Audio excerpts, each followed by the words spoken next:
Kabareskrim Polri, Komjen Pol Agus Andrianto mengatakan, tim khusus telah menetapkan 4 orang tersangka pembunuhan Brigadir J. Mereka adalah Barada RE, Bribka RR, KM, dan Irjen Pol FS alias Ferdi Sambo. Adapun peran masing-masing tersangka A adalah Barada RE melakukan penembakan atas perintah Irjen Pol Ferdi Sambo. Kemudian aksi penembakan disaksikan dan ikut membantu oleh KM dan RR. Irjen Ferdi Sambo menyuruh dan menskenariokan seolah-olah terjadi tembak-menembak di rumah dinas, kata Agus Andrianto.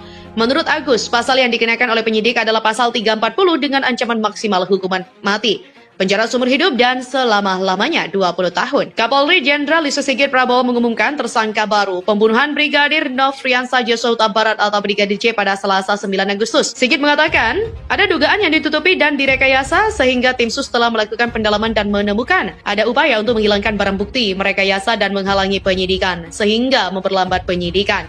Ada juga tindakan tidak profesional saat penanganan jenazah Brigadir J sehingga diambil langkah tegas dengan menonaktifkan sejumlah perwira Polri. Tim sus juga telah mendapatkan titik terang dengan melakukan pemeriksaan melibatkan kedokteran forensik, uji balistik, pendalaman CCTV dan HP, serta tindakan lain yang bersifat ilmiah. Saksi-saksi di TKP juga sudah diperiksa, termasuk Ferdi Sambo, ditemukan perkembangan baru. Tim sus juga menemukan peristiwa yang terjadi adalah peristiwa menemukan terhadap Brigadir J dilakukan oleh RE dan perintah FS alias Ferdi Sambo. Kapolri Jenderal Listio Sigit Prabowo akhirnya mengumumkan penetapan tersangka mantan Kadif Propam Polri Irjen Pol Ferdi Sambo sebagai tersangka. Ferdi diketahui terlibat dalam peristiwa tewasnya Brigadir Nofriansah Joshua Huta Barat. Tidak hanya itu, Ferdi juga terlibat dalam rekayasa kejadian. Listio mengungkapkan perkembangan hasil penyidikan juga telah menemukan bahwa tidak terjadi peristiwa tembak-menembak antara Brigadir J dengan Barada R seperti diumumkan sebelumnya.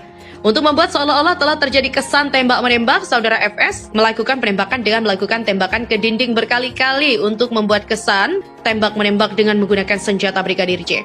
Dia juga menjelaskan bahwa penembakan terhadap Brigadir J dilakukan atas perintah Ferdi Sambo dengan menggunakan senjata milik Brigadir R. Terkait motif, Kapolri juga belum bisa menjelaskan karena masih sedang pendalaman. Kapolri Listio Sigit mengungkapkan, saat ini Ferdi Sambo telah ditempatkan di Makobrimob dan lokasi penahanannya ditentukan oleh tim sus. Kini, Irjen Ferdi Sambo telah ditetapkan sebagai tersangka atas kasus tewasnya Brigadir J. Kasus penembakan Brigadir J yang terjadi di kediaman Irjen Ferdi Sambo kini menemukan fakta baru. Kapolri Jenderal Listio Sigit Prabowo mengatakan tim sus melakukan pendalaman laporan awal tembak-menembak Brigadir J dan Barada E ditangani Polres Metro Jaksel, di mana pada saat pendalaman dan olah TKP ditemukan ada hal yang menghambat penyelidikan dan kejanggalan-kejanggalan seperti hilangnya CCTV dan hal-hal lain, sehingga muncul ada dugaan ditutupi dan direkayasa.